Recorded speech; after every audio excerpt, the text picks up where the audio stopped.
The story begins by showing a spaceship that is heading back to Earth, where the ship experiences an error that causes it to crash right in one of the forests in Malaysia. That ship turns out to belong to a company named Life Foundation, led by an ambitious man named Drake.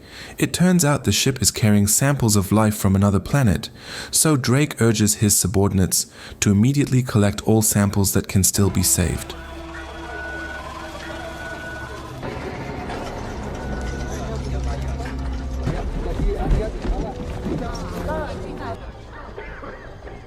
Of the many crew members found, only the pilot is still alive, so the medical officers immediately take him into the ambulance.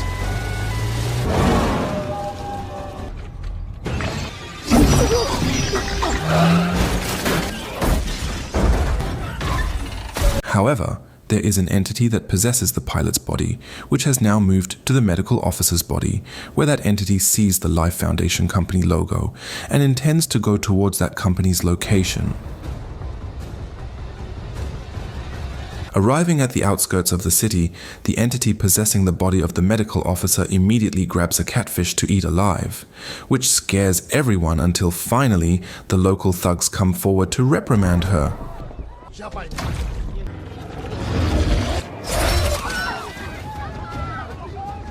But, feeling the host is no longer suitable, the entity moves again to the body of a frail old grandmother, which instantly makes her body become prime.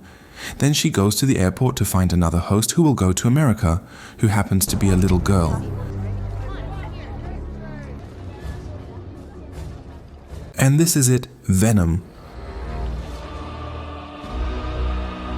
And the story will focus on a reporter, an investigator named Eddie Brock, who has a good reputation in the world of journalism. Currently, Eddie is being asked for help by his superior to interview an owner of the Life Foundation company, who is none other than Drake, relating to the incident of his plane that crashed in Malaysia. Which, as we know, that interview is of course intended as image building, as well as covering up the facts that actually happened. Her name is Anne, Eddie's lover, whom he will soon marry. After a romantic dinner finishes, they return to their shared apartment.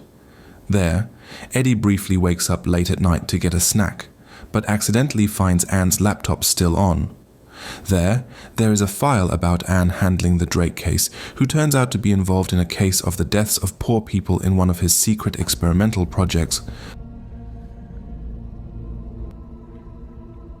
As a result, Eddie, who from the start disliked Drake, makes this interview an arena to dig deeper into his secret project involving poor people as experimental objects. So Drake, who felt interrogated, immediately ended the interview. Have a nice day. Could you show me out, please? Don't touch the Dead Foundation. Have a nice life. As a result of his selfishness, defending the truth, Eddie immediately gets a series of disasters, like being fired by his superior, and his lover is also fired from the office where she works because Eddie caused trouble with her client, namely Drake. Even worse is their relationship, which has been established for a long time, must end when Anne chooses to break up with the excuse of being sick of Eddie's attitude, who is selfish. Annie. 6 months later, Eddie is seen about to buy a drink at a regular stall. In front of it, there is a beggar named Mary who, indeed, is used to hanging out there, and Eddie has known her for a long time. When Eddie is already inside the store and looking for a drink, suddenly a thug appears who usually extorts stalls in that area. Eddie, who is cowardly and doesn't want to look for trouble, chooses to hide rather than help the stall keeper who is in trouble. Make sure you have my money ready, Chen. I don't like to wait. Arriving at the apartment, Eddie has started to be pestered by so many bills due to late payments. Because he has no savings, he tries to look for job vacancies, which indeed cannot be obtained as fast as lightning, so he tries to calm himself by lying on the floor. Thank you, bye. Any action is often better, in which case it's no longer. The next door neighbor plays music very loudly, but once again, because Eddie is too weak, he doesn't dare to reprimand them and chooses to surrender to the noise.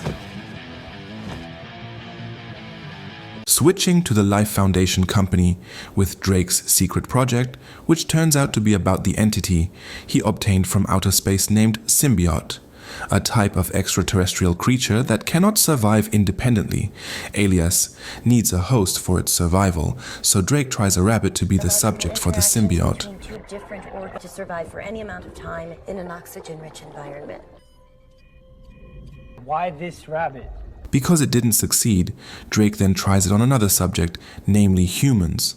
Here lies the evil of Drake, who takes poor people and homeless people with the lure of a lot of money to become hosts for the symbiote he is researching.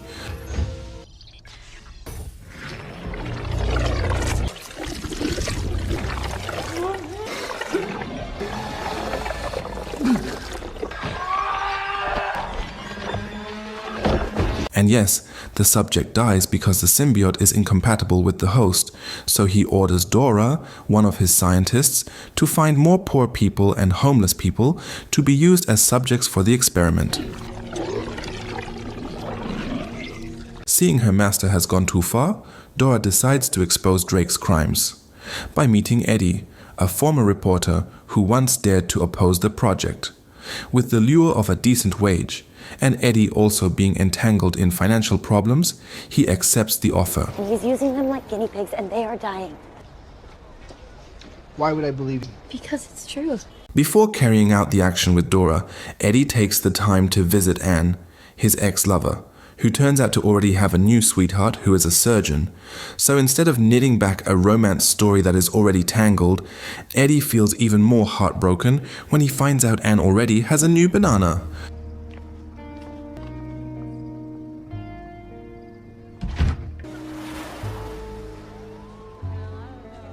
Back to Dora's plan, Eddie is seen being taken into the Life Foundation company building when it is quiet. Eddie's main task is to cover, record, and report whatever he sees inside the building.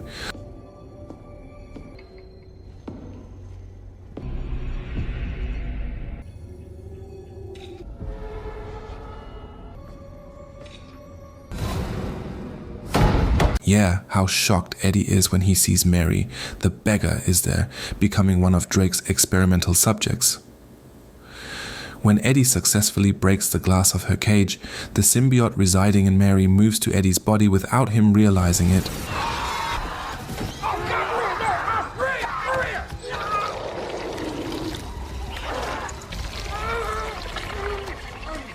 Eddie completely doesn't realize the existence of the symbiote yet when he escapes from several guards, including breaking through the wire fence very easily, until finally he continues to be hunted into the forest and manages to escape from the guards chasing him.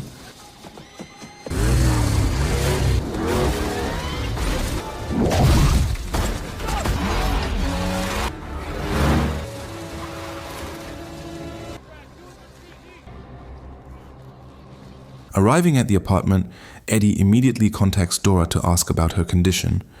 Eddie himself looks very hungry, to the point of eating anything inside his fridge, which in the end, he vomits it all up.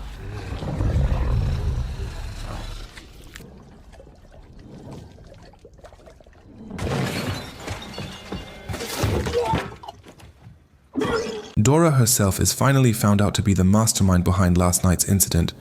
Drake, who is furious, puts Dora inside the cage and lets the symbiote enter her body until Dora dies right then and there. Open it.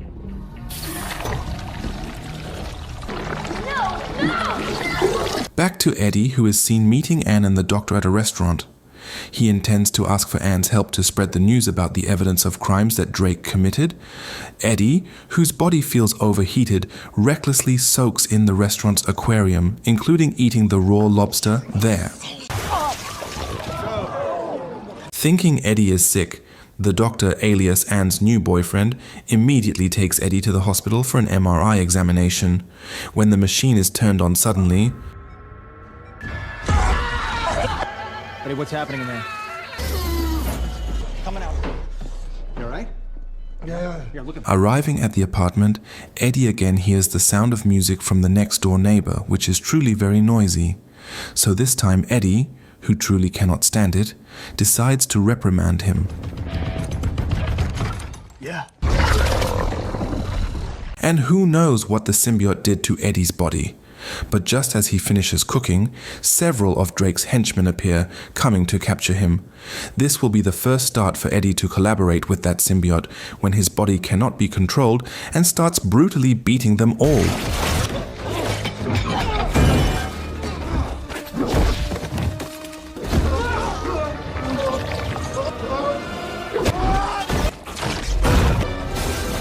Seeing Eddie escape with his motorbike, Drake, who monitors from a distance, orders his subordinates to pursue.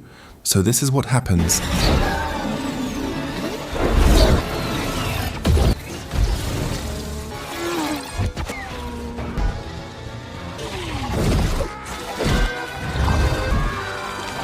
Eddie turns sharply thanks to the help of the symbiote.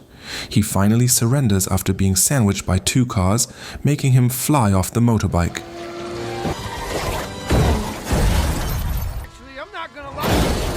And this is the time we will see the true figure of the symbiote, when Eddie's broken and injured body suddenly recovers instantly. Eyes, lungs.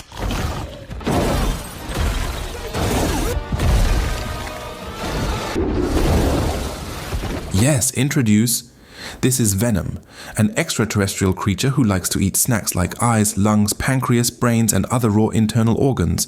Instead of astronauts discovering their kind, it is Venom and the symbiotes who discovered human existence. They, the symbiotes, intend to steal the spaceship belonging to Drake to bring more symbiotes to planet Earth. Carefully, Eddie. You did not find us. Venom also says that not all hosts are compatible with the symbiote because a fit body and other factors are required. In this case, Eddie is the right person or compatible with this Venom. Operate, and you might just survive. Before Venom's plan, Eddie first goes to the media company, his former workplace, to give the evidence of crimes. Arriving there, Eddie is immediately kicked out by security, who forbids him from entering the building. But because Venom is with him, now Eddie doesn't need to bother finding a way to climb up there.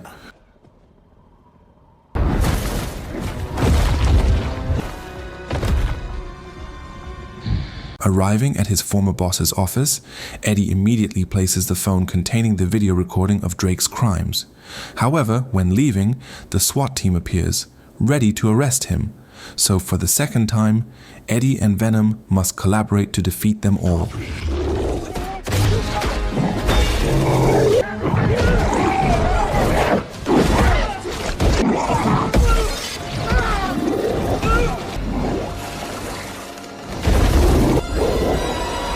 Right when Eddie and Venom are done, Anne appears, coming to pick him up because she is worried. Eddie will be taken to the hospital to be examined again by her boyfriend, the doctor. Switching briefly to Drake, who receives a guest who is none other than the little child from Malaysia, carrying a lump of symbiote that immediately changes hosts. Back to Eddie, who has arrived at the hospital.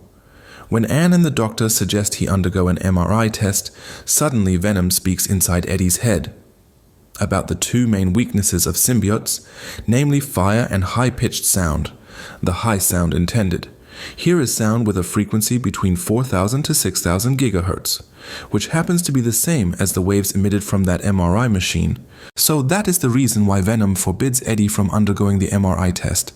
However, because the Doctor and Venom cannot control him, Anne quickly turns on the machine. No, don't do that. Yes, Venom is thrown from Eddie's body and locked inside a glass room. Right when Eddie chooses to leave from there, Venom finds a way out through the air, ducked and possesses a small dog there.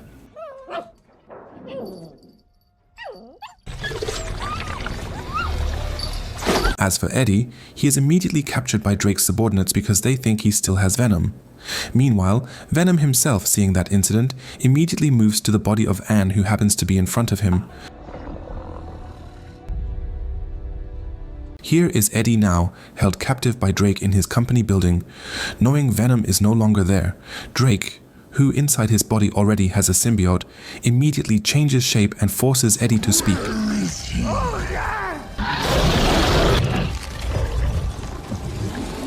Because Eddie chooses to remain silent, Drake and the symbiote speak out, finally revealing a fact, that the symbiote currently with Drake is the leader of the symbiotes on his planet, so Drake is offered power along with very great strength. However, before that, Riot, or the name for the symbiote leader, must go home first to his planet to bring millions of symbiotes who are his subordinates. I can take care of that. Quickly, Drake orders his team to prepare the spaceship. Because his employees do not agree with that idea, Riot immediately changes shape and massacres them all.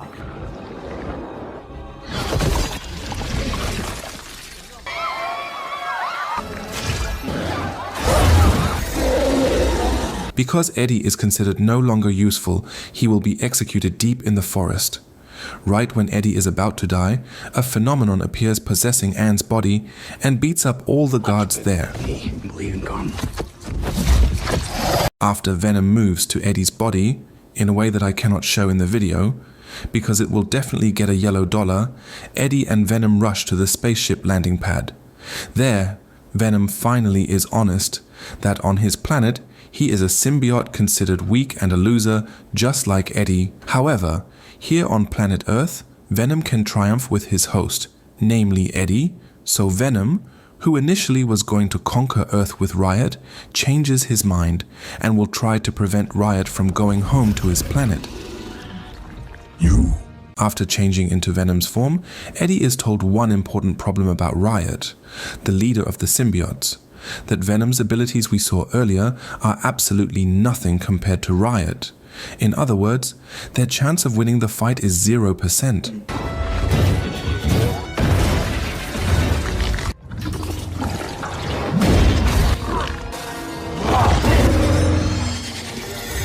And yes, as Venom said, Riot can change his form into any weapon desired, unlike Venom who can only stretch and make shields, so they must use brains and strategy to defeat him.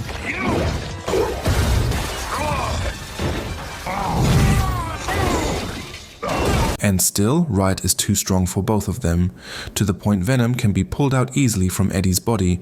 However, because the fight isn't over, Eddie reaches out his hand again.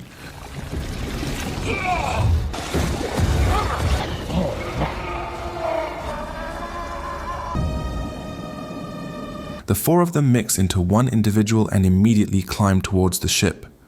Anne, who is in the control room, immediately turns on a loud sound, so Eddie and Riot are separated from each other and fight with bare hands human style.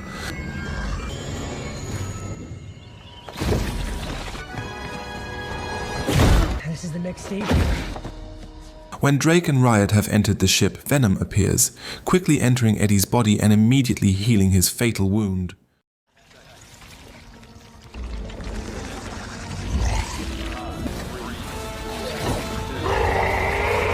Right when the ship is launched, Venom jumps onto the ship carrying a weapon belonging to Riot that was left behind. With that weapon, Venom succeeds in tearing and exploding the ship in the air.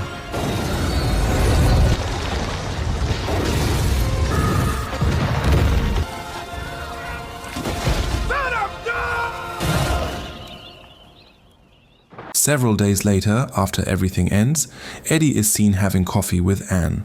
Eddie tells about Venom's sacrifice spreading his body to protect Eddie, even though the symbiote race is known to be very weak against fire. However, everything has happened. Eddie can only surrender and return to being the weak Eddie. I'm sorry about Venom. Look at her. She has no idea we are going to get her back. And yes, Venom turns out to be still alive. Somehow he could still survive. After a brief chat with Anne and greeting Stan Lee on the roadside, Eddie explains several important rules about eating someone's head, which can be done only to people who are very, very, very evil, like people in ties but are two-faced. But how does one tell the difference? Super simple. Right at night before going home to the apartment, Eddie as usual stops by the stall first to buy a drink. The thug from that time comes again to commit extortion, so this is the time for Eddie to show who his new friend is. Yes, we are Venom. Eddie? No. Apologize! Alright. The message we can take from the figure of Venom is, don't be a loser. who can only have a bad impact on other people's lives and the surrounding environment. Don't be a parasite who can only take advantage of people's weaknesses.